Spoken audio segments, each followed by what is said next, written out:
Bonjour à tous, ravi de vous retrouver sur Public Sénat pour suivre en direct les questions cribles thématiques consacrées cette semaine à la forêt française. Alors les questions cribles thématiques, vous le savez, c'est cette série de questions posées par les sénateurs à un membre du gouvernement sur un thème spécifique. Cette semaine, il s'adresse à Carole Delga, secrétaire d'État au commerce et à l'artisanat, à propos de la forêt française. Alors pour vous situer la forêt française, chaque année, 80 millions d'arbres sont plantés en France, soit plus de 2 arbres par seconde. Les chiffres sont édifiants, ce sont les chiffres du ministère du Développement durable. Et la surface des forêts a doublé depuis 1850. Le secteur de la forêt française recrute directement environ 300 000 personnes et indirectement beaucoup plus. Biodiversité, lutte contre le changement climatique, poids économique, les enjeux et les questions pour les sénateurs ne manquent pas.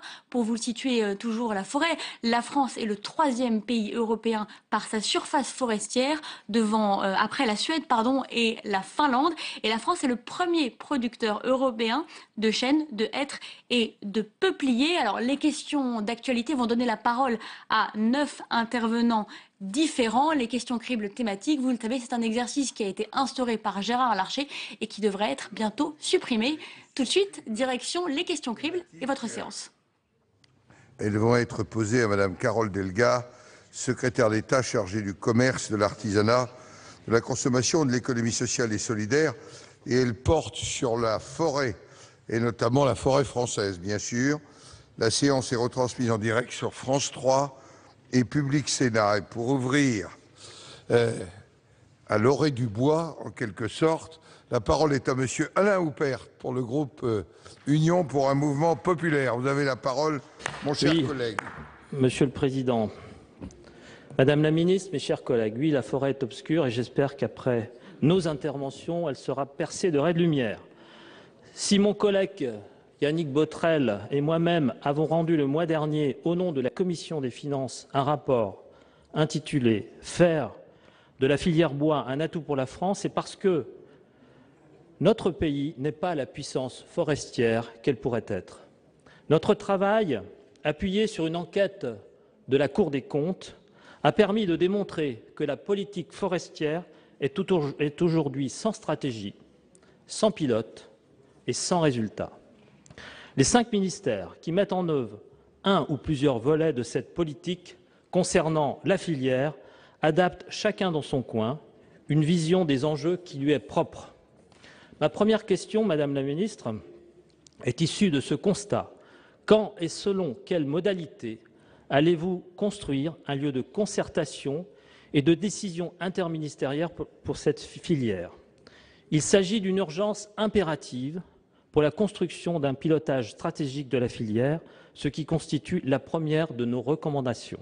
Par ailleurs, la France a fait le choix d'un modèle économique de pays en développement, reflété par les graves déséquilibres entre l'exportation de bois brut et l'importation de produits transformés. C'est cette situation qui conduit à un déficit commercial de la filière de 6 milliards d'euros par an, soit 10% du déficit total de notre balance commerciale. Quelles mesures le gouvernement entend-il prendre pour rétablir l'équilibre économique de la filière? Et quel regard portez-vous sur les 7 recommandations que Yannick Botrel et moi-même avons formulées dans notre rapport? Et je souhaite, Madame la Ministre, plus particulièrement recevoir vos réactions sur nos 7 préoccupations. Rapprocher les interprofessions et autres organisations professionnelles, tourner l'ONF vers une logique de performance et de résultats, et enfin, réorienter les aides à l'aval en stabilisant les soutiens au bois énergie, mais en soutenant davantage le bois d'œuvre et particulièrement le secteur de l'ameublement Made in France. En bref, Madame la Ministre, comment entendez-vous faire enfin de la filière bois un atout pour la France? Merci de votre réponse. Merci. Pour vous répondre, la parole est à Madame la Ministre. Vous avez la parole. Merci, Monsieur le Président, Mesdames et Messieurs les sénateurs, Monsieur le sénateur Alain Houpert. Je voudrais tout d'abord excuser Stéphane Le Foll qui aurait aimé pouvoir être présent pour répondre à vos questions. Néanmoins, il a dû se rendre au G20 agricole qui se tient à Istanbul cet après-midi et demain également. Je souhaite, au nom du gouvernement, saluer la qualité des travaux de la Cour des comptes et souligner l'intérêt d'avoir, par le biais de ce rapport, une vision d'ensemble des soutiens financiers apportés à la filière bois. Je souhaite également rappeler que le rapport porte sur la période 2006-2013 et que la Cour reconnaît d'ores et déjà des avancées depuis 2012 dans la politique menée par ce gouvernement. S'agissant de la gouvernance de la filière forêt-bois, la loi d'avenir pour l'agriculture, l'alimentation et la forêt, promulguée le 13 octobre 2014, a été l'occasion de rénover les structures de gouvernance autour du Conseil supérieur de la forêt et du bois. Ce conseil dispose en effet de compétences couvrant l'ensemble des fonctions sociales, économiques et environnementales de la forêt et des produits forestiers et réunit l'ensemble des acteurs impliqués, publics et privés. La loi d'avenir prévoit également qu'une stratégie de filière sera définie au niveau national au travers du programme national de la forêt et du bois. Ce dernier est en cours d'élaboration avec l'ensemble des acteurs. Ces travaux reprennent en particulier l'ensemble des orientations adoptées le 16 décembre dernier dans le contrat de filière au sein du comité stratégique de filière adossé au Conseil national de l'industrie. Le contrat de filière est caractérisé par son interministérialité et, comme vous l'avez souligné, cela est indispensable, alors que la Cour des comptes souligne souvent le manque de travail interministériel dans les politiques pour la forêt et le bois ces dernières années. Ce contrat a en effet été signé par la ministre chargée de l'écologie et de l'énergie, le ministre chargé des forêts, le ministre chargé de l'industrie et la ministre chargée du logement. Cette stratégie nationale à 10 ans sera ensuite déclinée en région. Concernant les 7 propositions, bien entendu, Stéphane Le Foll et ses collaborateurs n'hésiteront pas à les examiner et vous apporter les réponses point par point. Merci Madame la Ministre. Pour répondre à la Ministre en 40 secondes, Monsieur Houpert. Oui, merci Madame la Ministre. Vous avez parlé de la gouvernance. Il faut effectivement là un choc de simplification. Et puis, concernant le contrat de filière, nous souhaitons qu'il y ait plus d'aide en aval pour faire en sorte que nous ayons des produits bois made in France. Merci. Bravo, Monsieur Houpert, merci. La parole est à Monsieur Alain Bertrand pour le groupe du Rassemblement démocratique et social européen. Vous avez la parole, mon cher collègue. Merci, Monsieur le Président. Madame la Ministre, chers collègues. Et bon, moi aussi, ça porte sur la forêt. Hein.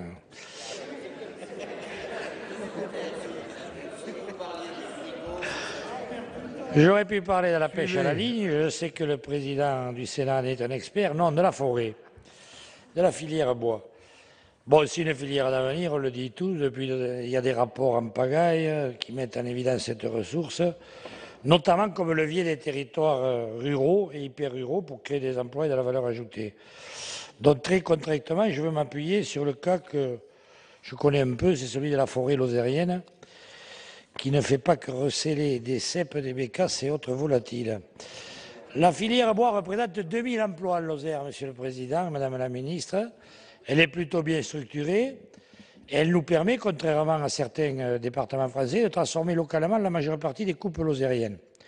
Cependant, on constate, mais ça fait des années qu'on le constate, qu'on pourrait mieux utiliser le bois. Bon, les différentes données existantes montrent en effet une évolution qualitative positive de la forêt. À la fin des années 90, il y a 25 ans, 8% des bois étaient vendus pour le chauffage. 76% étaient destinés à la première transformation, sans grande valeur ajoutée, et 16% seulement deuxième transformation, avec de la valeur ajoutée, et là de l'emploi surtout. Aujourd'hui, on estime que 20% du bois vendu est destiné à cette deuxième transformation, et que d'ici quelques années, en 2030, demain, ce sera 30% en gros des bois lozériens qui seront commercialisés, qui pourront donner lieu à cette deuxième transformation. L'enjeu, donc, c'est la transformation, le bois construction et l'adaptation de cette petite industrie à cette ressource qui devient plus favorable. C'est une question majeure, sachant que la deuxième transformation, c'est 10 fois plus d'emplois. Ce serait donc, Monsieur le Président et Madame la Ministre, des dizaines et des centaines d'emplois supplémentaires dans chacun des départements hyper-ruraux et forestiers. Mais il y a plusieurs problèmes. Le Fonds forestier national, rapidement les problèmes, qui n'existe plus. Qu'est-ce qu'on fait maintenant ? Une baisse de production du bois construction parce qu'on ne replante pas. Donc, Madame la Ministre, quelles aides à destination des PME de la filière deuxième transformation et quelle est la stratégie du gouvernement, de l'État français, pour favoriser l'investissement forestier et préparer ainsi la création de milliers d'emplois dans nos petits départements forestiers? C'est très simple. Merci, mon cher collègue. La parole est à Madame la Ministre. Merci, Monsieur le Président, Mesdames et Messieurs les sénateurs, Monsieur le sénateur Alain Bertrand. Comme je l'indiquais tout à l'heure, le contrat stratégique de filière bois signé par 4 ministres a permis de définir un cadre. Et au travers de ce contrat, nous avons proposé une large gamme d'actions. Tout d'abord, la mise en place d'outils de pilotage et d'élaboration de stratégies, la structuration du segment industriel et du tissu entrepreneurial, la promotion et le développement des emplois de la filière bois, la compétitivité par l'innovation de nos entreprises, le marketing, le design également, pour mieux vendre nos produits bois à l'export et en France, l'adaptation de l'offre de la première transformation aux besoins des marchés, de la seconde transformation et la sécurité des approvisionnements en bois de la filière. Concernant les financements, vous rappelez que le Fonds Bois 2 est en cours de constitution, consacré aux investissements dans les outils de transformation. La participation de BPI France est déjà acquise à hauteur de 25 millions d'euros et la recherche de financement privé est en cours.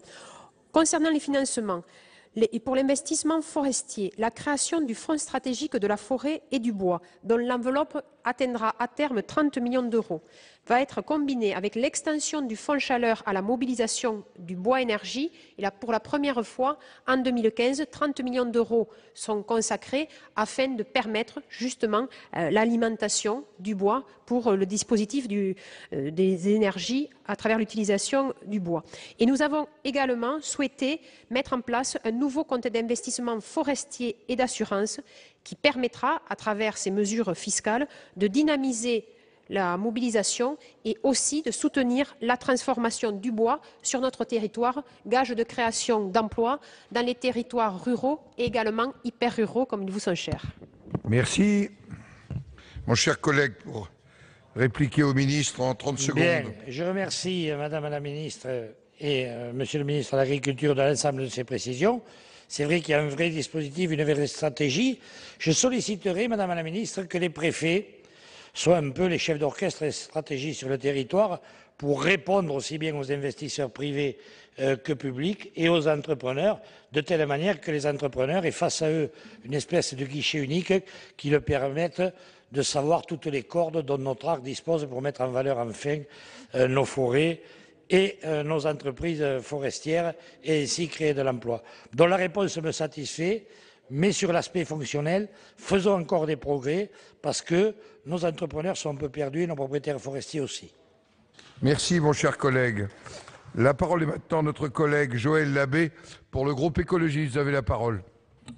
Merci, Monsieur le Président. Monsieur le Président, Madame la Ministre, chères et chers collègues, nous nous retrouvons aujourd'hui pour cette session de questions-cripes thématiques sur la forêt française. Nous avons pris connaissance, comme vous toutes et vous tous, du rapport de nos collègues de la Commission des finances intitulé « Faire de la filière bois un atout pour la France ». S'il est fort intéressant du point de vue diagnostic, je déplore que ce rapport aborde dans ses recommandations la problématique de la forêt française essentiellement d'une manière comptable. Il recommande notamment une recomposition de la forêt vers les résineux au regard de la demande. Cette approche comptable de court terme doit être revue afin de prendre en compte, certes, les aspects économiques, qui ont leur importance aussi pour nous écologistes, évidemment, mais aussi les aspects écologiques, notamment la biodiversité et le stockage naturel de carbone. On doit envisager d'innover en associant des essences à plus haute valeur ajoutée économique et en cela également renforçant les aménités environnementales. Il est grand temps de repenser la forêt comme milieu vivant dans toute ses diversités, de remettre en cause les coupes à blanc systématiques, nuisibles pour les sols et leurs structures et très émettrices de carbone. La qualité et la santé de nos forêts auront toutes à y gagner.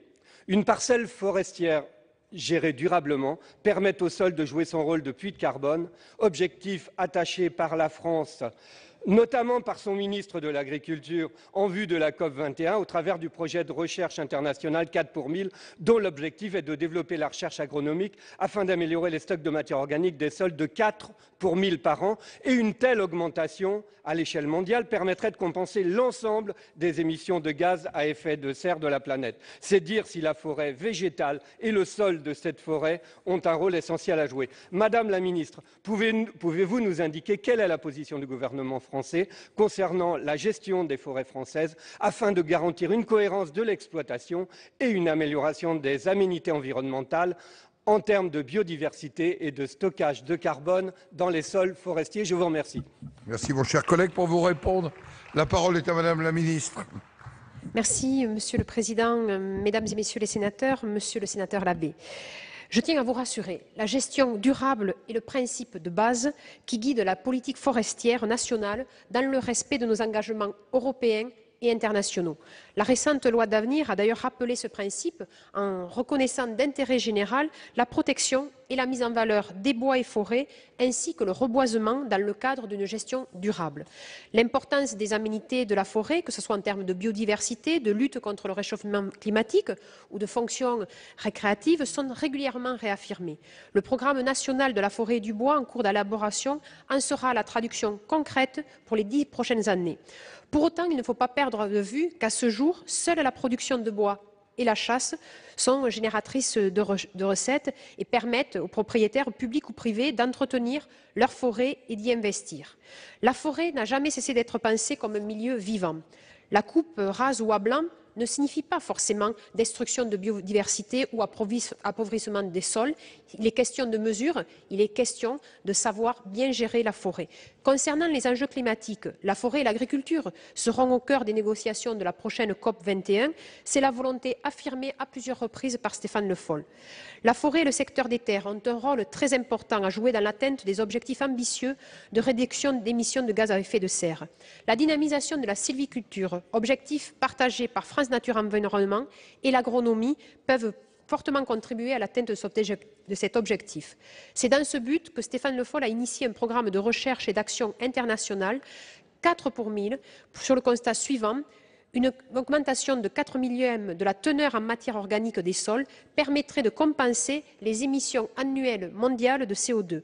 Enfin, le programme national de la forêt et du bois devra trouver l'équilibre entre la nécessaire valorisation économique de notre patrimoine forestier, très largement sous-exploité, 20 à 30% de la production annuelle sont seulement prélevés, et la préservation de la biodiversité et autres fonctions environnementales de nos forêts, comme par exemple l'épuration de l'eau. Nous serons donc mieux mobilisés, attentifs pour la gestion durable de l'ensemble de nos forêts. Pour répondre au ministre, Monsieur Labbé, en 30 secondes. Oui, Madame la Ministre, votre réponse est claire. Donc, merci pour vos éclaircissements. Ces éclaircissements nécessaires lorsque la forêt devient trop étouffante. Beaucoup d'aspects n'ont pas été abordés concernant les enjeux liés à l'arbre et la forêt. La préservation et l'entretien de la haie bocagère qui joue un rôle essentiel. Le développement de l'agroforesterie. Et enfin, un domaine essentiel qui fait la grande richesse de notre patrimoine forestier et dont on parle trop peu, nos forêts primaires équatoriales. En conclusion, n'oublions pas que la gestion forestière est du domaine du temps long, que la forêt vivante puisse, dans son profond silence et dans l'immensité de son mystère, nous réapprendre ce que sont patience et longueur de temps. Merci. Si c'est du Baudelaire, j'appelle maintenant Madame la vice-présidente Françoise Cartron pour le groupe socialiste. Vous avez la parole. Merci, Monsieur le Président. Madame la Ministre, mes chers collègues, votée à la rentrée 2014, la loi d'avenir pour l'agriculture, l'alimentation et la forêt est venue renouveler la gouvernance de notre politique forestière avec une ambition que le secteur forestier soit reconnu enfin pour ce qu'il est, à savoir une composante économique et sociale essentielle à l'équilibre des territoires. Alors que plusieurs rapports ont dressé un bilan très mitigé de la filière bois en France, le gouvernement n'a pas attendu pour agir. Afin de renforcer la compétitivité de la filière, le plan national de la forêt et du bois viendra définir dans un cadre stratégique pour la filière sur le long terme. Madame la Ministre, ce plan national qui sera finalisé prochainement avec une déclinaison régionale doit redynamiser l'exploitation forestière de la forêt privée en encourageant la contractualisation afin notamment de sécuriser les approvisionnements de l'industrie du sillage. C'est une avancée reconnue. Nous nous félicitons également de la signature, comme vous l'avez souligné, par 4 ministres du contrat de filière bois le 16 décembre dernier, qui a permis de réunir autour d'une même table l'ensemble des grands acteurs de la filière pour pouvoir mettre en œuvre une véritable stratégie à long terme. Mais hier, sur le salon des élus locaux d'Aquitaine, auquel vous étiez, Monsieur le Président, j'ai été interpellée sur la problématique des petites et moyennes scieries dont la survie aujourd'hui est remise en cause, en Gironde et dans les Landes tout particulièrement.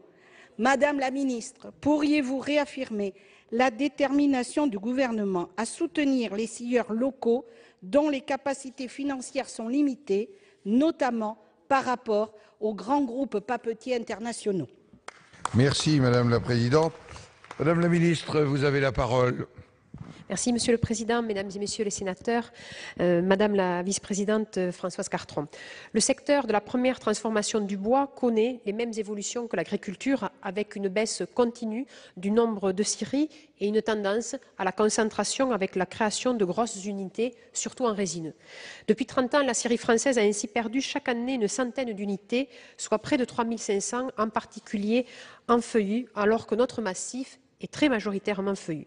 Les raisons les plus souvent évoquées de cette concentration par les professionnels sont l'absence de repreneurs, les problèmes de succession, le manque de rentabilité, les contraintes administratives et normatives. Les scieries artisanales restent majoritaires, 60% des installations, mais pour seulement 7% du volume de sciage produit. 18% de scieries industrielles représentent 77% du volume de sciage produit. Nos plus grosses scieries résineuses restent toutefois dans la moyenne des unités allemandes ou autrichiennes. En marge des grands courants d'affaires, le secteur artisanal des petites et moyennes scieries tire son épingle du jeu en s'employant dans le sur-mesure demandé par les artisans, les négoces de ville ou les particuliers de plus en plus nombreux. Il faut s'atteler à maintenir cette dynamique.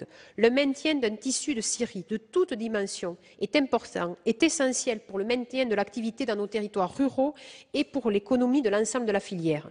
2 leviers peuvent être activés pour améliorer leur compétitivité: la réduction des charges sociales et la contractualisation. Le chantier de l'allègement des charges sociales et fiscales dans le secteur de la forêt et des industries de bois est largement engagé avec le pacte de responsabilité et l'effort se poursuivra en 2016 et 2017 pour être porté à 598 millions d'euros en 2017, dont 219 millions d'euros de crédit d'impôt compétitivité emploi. La contractualisation entre propriétaires forestiers, publics et privés et les entreprises de transformation doit permettre de réduire les temps de prospection, de sécuriser les approvisionnements et de limiter les variations de prix. C'est une des actions promues par le contrat stratégique de filière bois, avec l'intervention de médiateurs. Donc oui, le gouvernement est mobilisé pour que les scieries artisanales puissent continuer à exister, à se développer de nouveau après des années bien difficiles. Il en est la nécessité pour nos massifs forestiers, pour nos territoires forestiers et également pour l'ensemble de l'économie de proximité. Merci Madame la Présidente. 30 secondes. Merci Madame la Ministre pour cet encouragement pour ces scieries artisanales qui sont indispensables sur notre territoire. Car oui, aujourd'hui, avec la fin de l'exploitation des bois de tempête, les industriels papetiers recourent pour leur approvisionnement à des rondins bruts ou des billons de sciage qui viennent déstabiliser l'approvisionnement des petites scieries. Et le déséquilibre annoncé entre ressources et demandes a entraîné une hausse des prix du bois qui impacte directement les industriels de la filière et pénalise justement directement les scieries dont les capacités financières sont limitées par rapport à des grands groupes papetiers internationaux. Alors oui, Madame la Ministre, la scierie et ces petites scieries ont besoin de soutien à leur profession, c'est une priorité et merci pour l'attention que le gouvernement pourra apporter à ce domaine économique et qui joue un rôle extrêmement important dans nos territoires ruraux. Merci Madame la Présidente. La parole est notre collègue Michel Squarnec pour le groupe communiste républicain et citoyen. Vous avez la parole. Merci Monsieur le Président, Madame la Ministre, mes chers collègues. Depuis plusieurs années, notre forêt fait l'objet de spéculations sans que personne ne semble appréhender réellement la mesure des dégâts occasionnés. En effet, la forêt est devenue une valeur refuge qui suscite beaucoup d'appétit de la part des investisseurs privés qui n'ont que peu de considération pour l'écosystème forestier, pourtant fragile. Cela touche en particulier les massifs de résineux. Ainsi, en les couvrant en monoculture, avec des essences comme le Douglas, dont la rentabilité est forte, il y a un véritable risque de voir se mettre en place une baisse systématique de l'âge d'exploitabilité des forêts, mais aussi une atteinte à la biodiversité. Pourtant, notre forêt représente un atout majeur pour notre pays, avec la mise en œuvre de la transition énergétique. Il ne faut pas omettre aussi la potentialité de ressources supplémentaires pour les exploitants agricoles, dont la transformation du bois peut être largement valorisée à travers la construction, les chaufferies bois, les plaquettes. Tout cela contribue à l'aménagement du territoire, à la beauté des paysages et à l'amélioration de la qualité de vie. De plus, les élus ne peuvent faire face aux opérations d'acquisition menées par des fonds d'investissement qui contournent la législation, notamment le droit de préférence mis en place pour lutter contre le morcellement de la forêt privée. Or, le plafond de 4 hectares ne s'applique que sur la totalité de la superficie de toutes les parcelles vendues. Ainsi, si l'ensemble fait plus de 4 hectares, le droit de préemption ne s'applique pas. Notre forêt a besoin de maîtrise pour toutes ses composantes, de la production à la diversité des essences en passant par les coûts. Elle est une richesse nationale qui ne doit pas être accaparée par les grands groupes nationaux, voire internationaux, ou par des pays tels la Chine et de son commerce des grumes de bois. Dommage que l'État se désengage de la gestion forestière en imposant à l'ONF des contraintes financières disproportionnées et des missions éloignées de sa vocation première. C'est pourquoi je vous demande quelles mesures vous comptez prendre pour protéger la multifonctionnalité de la forêt française dans son ensemble. Je vous remercie. Madame la ministre, pour répondre à M. Le Squarnec.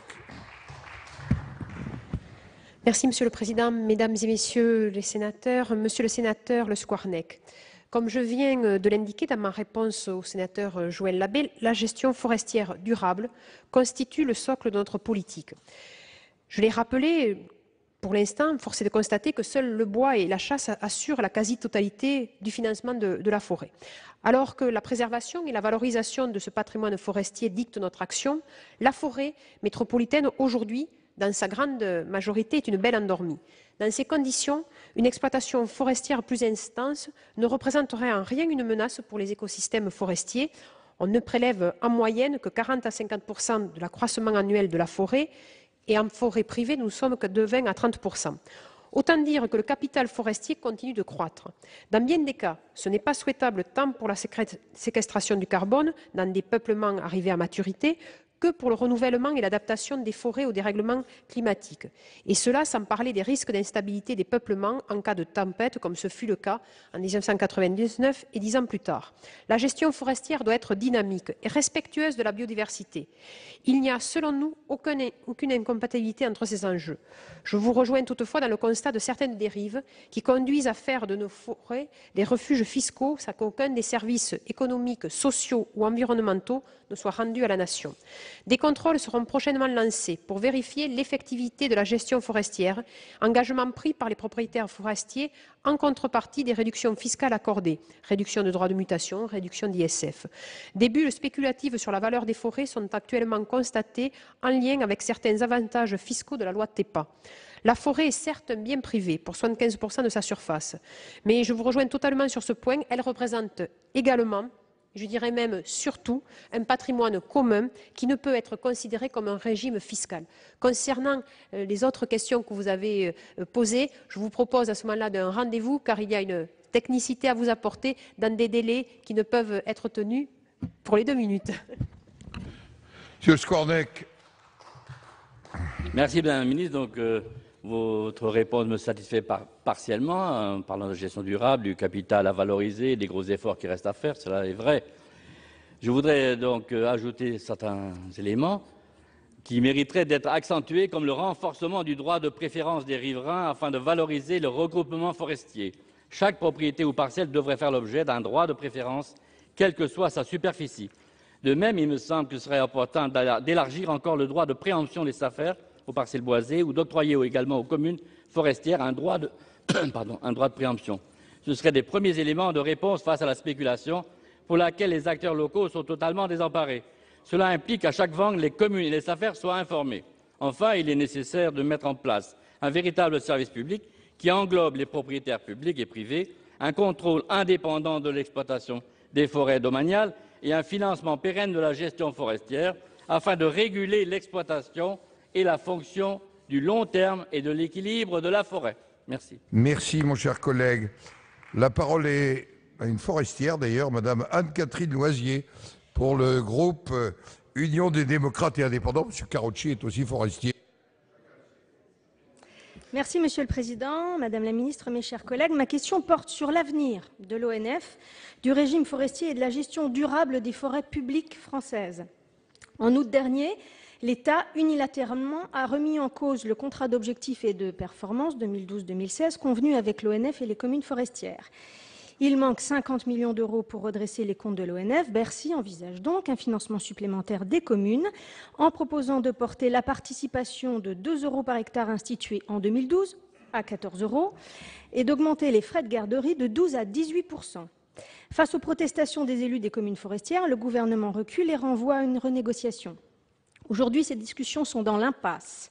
Le gouvernement semble ne pas avoir renoncé à faire payer davantage les communes et choisit même de placer un intérimaire à la tête de l'ONF pour gérer au mieux la négociation en cours.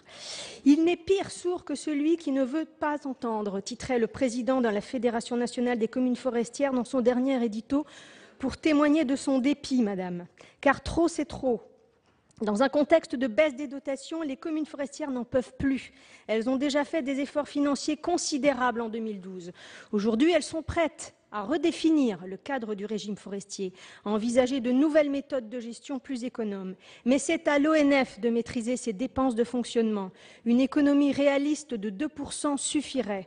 Pour cela, il est urgent de mettre en pratique les préconisations de la Cour des comptes, appliquer une véritable comptabilité analytique de toutes les dépenses, et pas seulement de celles des communes, revoir la gestion des ressources humaines, 475 équivalents temps plein supprimés entre 2009 et 2011, et pourtant une masse salariale qui explose de 10 millions d'euros.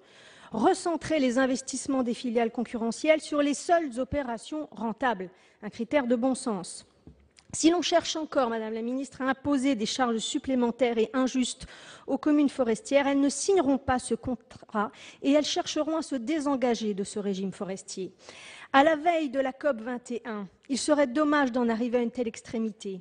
Face aux enjeux de mobilisation de ressources renouvelables sur lesquels nous venons de voter dans le cadre de la loi de transition, de gestion multifonctionnelle, comme l'ont sollicité mes collègues, nous pouvons faire de l'ONF un outil moderne de gestion, garant d'une stratégie forestière nationale et en capacité de mobiliser cette ressource, la 4e d'Europe. Madame la Ministre, dans ce contexte, comment comptez-vous créer les conditions d'un nouveau contrat de gestion des forêts publiques, intégrant les besoins du marché, les attentes sociales, la nécessaire préservation de l'environnement, mais aussi et surtout les finances des collectivités. Merci.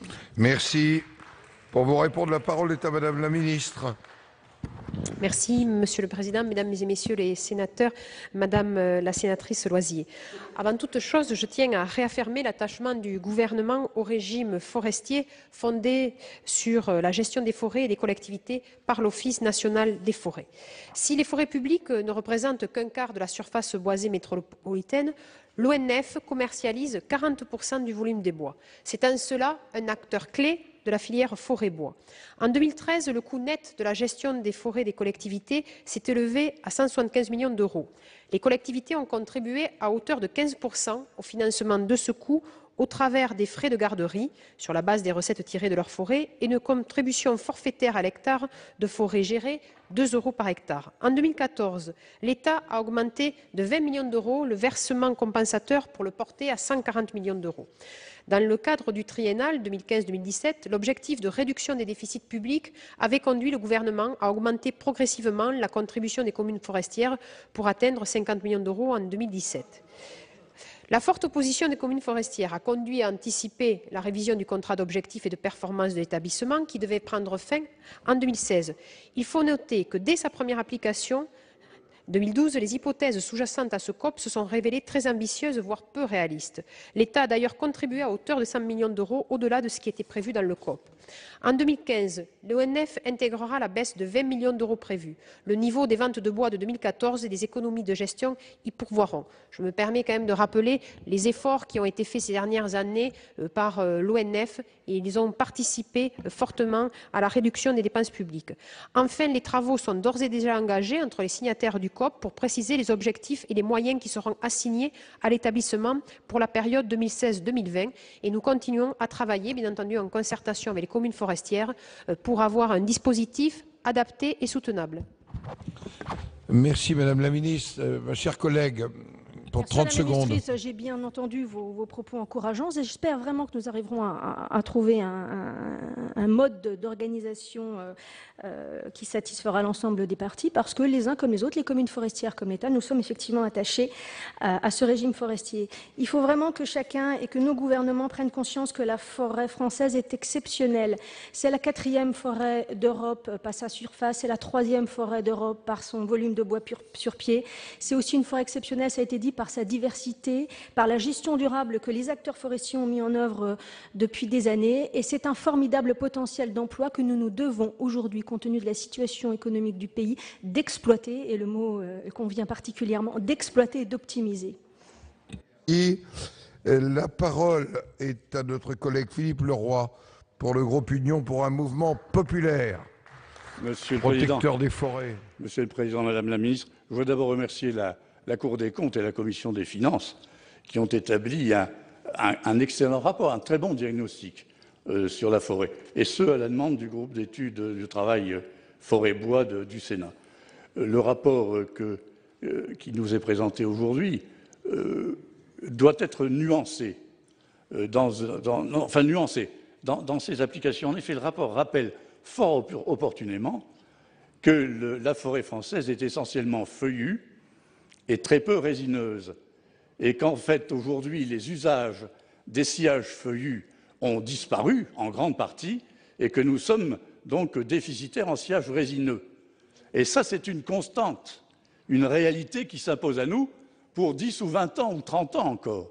Et est-ce que ça sera encore une réalité? Le marché aura peut-être changé dans 30 ans. Le résultat aujourd'hui, c'est qu'on accuse la filière forêt-bois française à tort d'un déficit considérable. Les 6 milliards de déficit sont liés pour une grande partie au fait que nous sommes aujourd'hui en excédent de sciage feuillu, que nous ne savons pas utiliser, et en déficit de sciage résineux. Il faut se méfier de diagnostics, ou de conclusions qui oublieraient cette évidence. Deuxième évidence, la Cour des comptes rappelle fort opportunément que les milliards qu'on donne à la forêt n'existent pas. On donne à peine 900 millions à la forêt. Et donc ça, c'est important. Je rappelle que la forêt française ne coûte pas cher. Monsieur le ministre, ou Madame la ministre, le gouvernement a mis en œuvre le fonds forestier, le fonds stratégique forestier. Allez-vous le doter de façon constante et sûre des 100 à 120 millions dont la forêt a besoin pour assurer son renouvellement et assurer sa bonne mobilisation? Vous avez fait l'effort, sur le budget actuel, de mobiliser 60 millions, 30 plus 30. Il en manque, Madame le ministre, 100 millions. Sans cette assurance de 100 à 140 millions par an, ce qui n'est rien pour les 15 millions d'hectares de la forêt française, sans cette assurance, les politiques forestières ne pourront pas se mettre en œuvre. Excellent. Chers collègues, pour vous répondre, la parole est à Madame la Ministre. Oui, merci Monsieur le Président, Mesdames et Messieurs les sénateurs. Monsieur le sénateur, en effet, vous avez relevé l'importance d'avoir une forêt qui soit bien gérée et dont nous devons mesurer pleinement l'apport de la forêt à l'ensemble des activités économiques sur les territoires, mais également l'apport à l'aspect environnemental et social que nous devons développer. Il est nécessaire de rappeler que ce gouvernement a pris pleinement conscience des enjeux qu'il y avait sur la forêt et nous avons mis en place différents dispositifs. Comme je pu vous l'indiquer, des dispositifs sur des gouvernances, une interministérialité renforcée, mais également des moyens financiers. Car, comme vous l'avez indiqué, toute stratégie n'est valable que si elle est soutenue par des crédits budgétaires. Bien sûr, vous rappelez que le fonds Bois 2 est en cours de constitution et nous avons déjà 25 millions d'euros assurés à travers BPI France et les consultations qui sont en cours avec les financeurs privés sont de bon augure et je pense que nous allons pouvoir vous annoncer dans les prochains mois, Stéphane Le Foll vous le dira, des montants significatifs qui seront mobilisés. Mais également avec la création du Fonds stratégique de la forêt et du bois, dont l'enveloppe atteindra en terme 30 millions d'euros et qui sera bien entendu mobilisé et qui sera après permettra d'être pérennisé si nous voyons qu'il y a une bonne dynamique qui s'engage, sera aussi renforcé par l'extension du fonds chaleur à la mobilisation du bois énergie. Comme je l'ai indiqué tout à l'heure, pour la première année, pour la première fois, 30 millions d'euros de ce fonds chaleur sera en fait dirigé pour permettre l'alimentation en amont de tous les dispositifs qui sont nécessaires. Nous devons favoriser, bien entendu, les moyens de chauffage par le bois, mais il faut être certain qu'il y ait une bonne alimentation. Et puis également, avec le compte d'investissement forestier et d'assurance, nous ferons en sorte, avec des incitations fiscales significatives, que l'investissement patrimonial soit mené de façon active et que la coupe, l'entretien, en fait la production de bois, présente sur un aspect fiscal également un dispositif. Vous rappelez également que sur les crédits du FEADER, de nombreux programmes sont fléchés sur le bois et également dans les déclinaisons régionales des PDRH, il y aura également des mobilisations de crédits par les régions sur l'aspect bois qui compléteront les dispositifs majeurs mis en place par l'État. Merci. Très rapidement, Monsieur Philippe Leroy. Très rapidement, mais il me reste encore 20 secondes au moins. Je voudrais simplement dire, Madame la Ministre, je reconnais la bonne volonté du gouvernement, mais c'est du bricolage. Excusez-moi, j'exagère, peut-être, mais c'est du bricolage. Alors qu'il nous faut l'assurance d'avoir constamment, pendant les 10 ou 15 prochaines années, parce que la forêt, ça ne se raisonne pas d'année en année, l'assurance que nous pourrons bénéficier des 100 à 150 millions nécessaires à l'amélioration et à la mobilisation de la forêt, vous nous apportez en toute bonne volonté, mais des solutions de briques et de broc, 30 millions par-ci, 10 millions par-là, 15 par... et jamais assuré de la pérennité. Madame la Ministre, nous vous demandons de la pérennité pour donner la confiance aux acteurs de la forêt et du bois, de façon à ce que nous puissions avancer. Merci, mon cher collègue. La parole est à notre collègue Yannick Botrel pour le groupe socialiste. 2 minutes.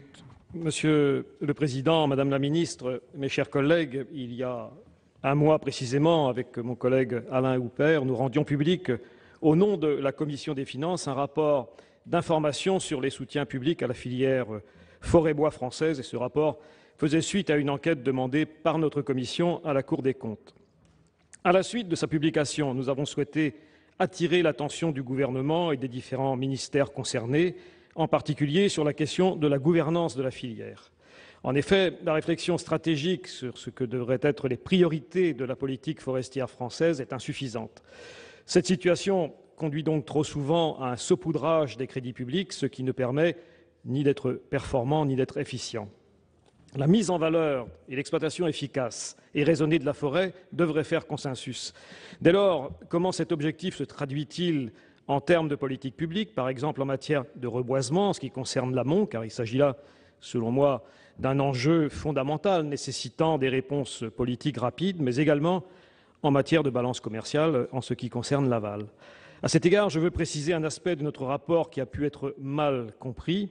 Nous ne souhaitons pas mettre à mal la filière bois-énergie. Nous nous interrogeons sur les limites des soutiens apportés à cette sous-filière qui, dans certains cas, mais aucunement de manière générale, entraîne des tensions sur les ressources et des conflits d'intérêts qui peuvent affecter d'autres acteurs de la filière. Plus globalement, c'est l'équilibre des soutiens publics entre les différents acteurs de la filière qui fait l'objet d'interrogations et donc attend des réponses. En ce qui concerne la gouvernance, quelles sont les dispositions concrètes que le gouvernement souhaite mettre en œuvre pour la rendre plus adaptée et plus efficace, tant en ce qui concerne l'État, à travers ses ministères, que les acteurs professionnels eux-mêmes, dans l'objectif de mieux conduire les politiques publiques dont la filière bois a besoin. Enfin, Madame la Ministre, ma question est à la fois simple dans l'énoncé et complexe dans la déclinaison des réponses. Quelles initiatives voulez-vous porter rapidement pour développer la filière forêt-bois pour aujourd'hui, bien entendu, et pour préparer demain.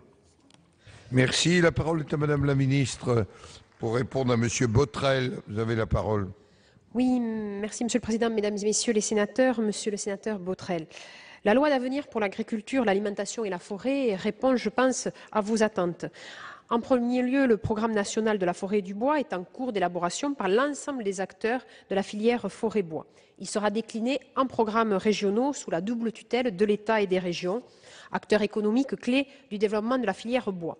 En matière de crédit, je passerai rapidement, je les ai déjà développés. La loi d'avenir a créé le fonds stratégique de la forêt et du bois. Nous avons également sur le fonds chaleur une enveloppe mobilisée pour la biomasse forestière et de plus, un appel à manifestation d'intérêt a été lancé par l'ADEME en lien étroit avec le ministère de l'Agriculture et de la Forêt pour une mobilisation accrue du bois énergie.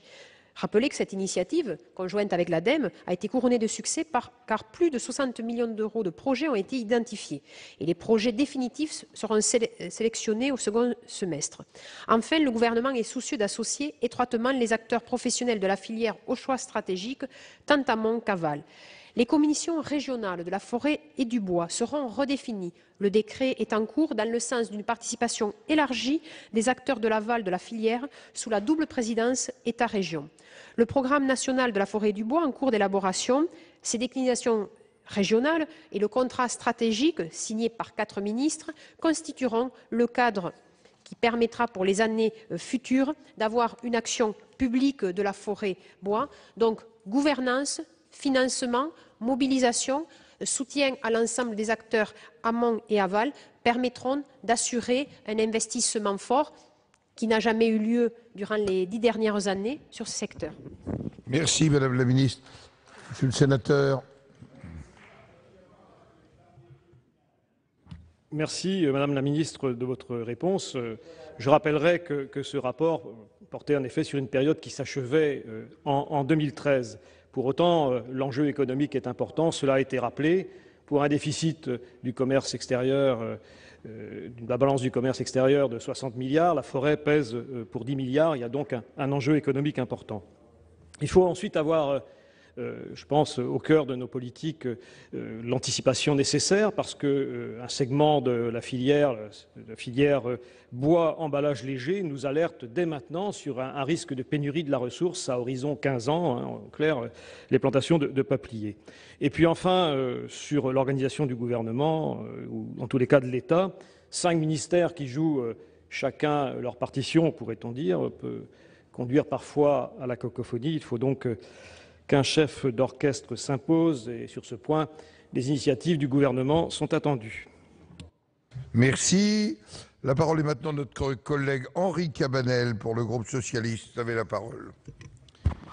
Oui, Monsieur le Président, merci. Madame la Ministre, mes chers collègues, le 22 avril dernier, votre collègue Stéphane Le Foll a réuni pour la 5e fois le Conseil supérieur de la forêt et du bois.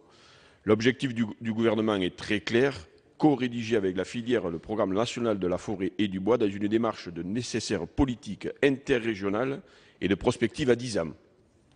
Les défis sont nombreux dans un contexte de réforme institutionnelle, débouchant sur un nouveau paysage territorial, la lutte contre le réchauffement climatique, la baisse de la dépendance énergétique, le soutien à l'emploi non délocalisable, la mise en exerce des circuits courts. Ces chiffres parlent d'eux-mêmes. En France, la filière bois représente 500 000 emplois et 300 mètres cubes de bois valorisés équivalent à un emploi non délocalisable. C'est pourquoi le gouvernement, via la loi d'avenir, s'est uni aux collectivités et à l'Europe pour mettre en avant le bois dans la construction avec le projet 100 constructions publiques en bois local, fortement relayé par la Fédération nationale des communes forestières. À mi-parcours, cette initiative est une réussite car les collectivités ont compris qu'elles ont un rôle majeur à jouer en optant pour cette ressource locale, tant au niveau de la structuration de la filière qu'au niveau du développement économique de leur territoire. À ce titre, le département de l'Hérault s'est distingué en obtenant en 2014 le prix national de la construction bois avec la salle de spectacle du domaine d'eau, le théâtre Jean-Claude Carrière. La filière bois fait partie des 34 filières d'avenir identifiées par le gouvernement qui vient récemment de signer le contrat filière bois. Il s'agit de signes forts pour cette filière et pourtant affaiblie par la concurrence mondiale. Face aux efforts constants de cette filière, les démarches de certification, les investissements consacrés chaque année à l'innovation et à la modernisation de l'outil de production par les industriels de la transformation du bois, Quels moyens envisagez-vous pour soutenir les collectivités territoriales qui font de l'option du bois dans leur construction? Quelles aides incitatives particulières peuvent être mises en place pour favoriser la solution bois, idéalement du bois français, dans la construction de logements sociaux? La parole est à Madame la ministre. Merci, Monsieur le Président, Mesdames et Messieurs les sénateurs. Monsieur le sénateur Cabanel, vous avez raison.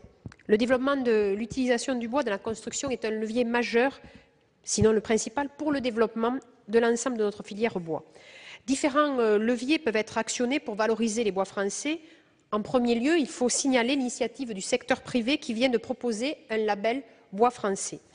Il est cependant difficile d'envisager des aides directes aux collectivités locales pour soutenir la construction en bois qui comporterait de lourds risques de contentieux.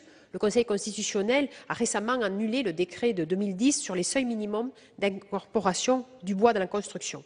En revanche, l'État met en œuvre des programmes d'action, notamment dans le cadre du contrat stratégique de filière, qui ne visent pas le soutien de la demande, mais l'organisation de l'offre. C'est ainsi que le plan Bois Construction 2 pour la période 2014-2017, porté par le ministère du Logement, se décline autour de 3 axes stratégiques: formation, emploi, compétences, valorisation des feuillus dans la construction, positionnement des solutions bois sur le marché de la réhabilitation de logements. En outre, le plan de la Nouvelle France industrielle, que vous avez cité, est également en cours de déploiement et porteur d'une grande ambition pour cette filière d'avenir. À noter qu'il convient de rester vigilant afin d'éviter qu'un développement de l'usage du bois dans la construction, développement qui serait trop brutal, ne fasse le lit d'importations massives. C'est pourquoi nous cherchons en parallèle à ce que ce marché puisse mieux s'appuyer sur la mobilisation de la ressource forestière nationale. Des travaux sont également engagés sur la commande publique afin de mobiliser les grandes entreprises publiques et privées via la commande publique et soutenir ainsi les entreprises de la filière forêt-bois, le tout grâce à des mesures de simplification et de définition des critères de performance pour la sélection de l'offre, en parallèle d'une formation accrue des maîtres d'ouvrage. Le secteur bois sera donc pleinement pris en compte dans les modifications à apporter au Code des marchés publics à venir dans une ordonnance prévue pour le mois prochain. Et pour cette dernière question, permettez-moi, Monsieur le Président, de rappeler que la politique gouvernementale sur le soutien à la filière bois voudrait que la citation de Chateaubriand ne s'applique pas, c'est-à-dire que les forêts précèdent les peuples et les déserts les suivent. Nous voulons que le peuple et la forêt puissent coexister ensemble de façon, bien sûr, durable sur tous les aspects économiques, sociaux et environnementaux. Merci, Madame la Ministre. Monsieur le sénateur, pour répondre à Chateaubriand. Merci, Madame la Ministre de ces précisions. Bon, il faut savoir qu'effectivement, les collectivités ou les bailleurs sociaux ont été un petit peu refroidis par le coût de ce que pouvait représenter la construction bois. Mais évidemment, depuis les années 75, ce coût a diminué pour aujourd'hui être équivalent à une construction par pain. Et je crois que le meilleur exemple que l'on doit donner, c'est la force publique qui doit le donner, en se lançant dans la construction bois, et notamment parce qu'on sent leur frilosité chez les bailleurs sociaux qui ont des difficultés à se lancer dans cette démarche. Merci, Madame la Ministre. Je voulais vous remercier de votre participation à cette séance de questions-crimes. Madame la Ministre, mes chers collègues, par lettre en date de ce jour, le gouvernement demande, en application de l'article 48 alinéa 3 de la Constitution,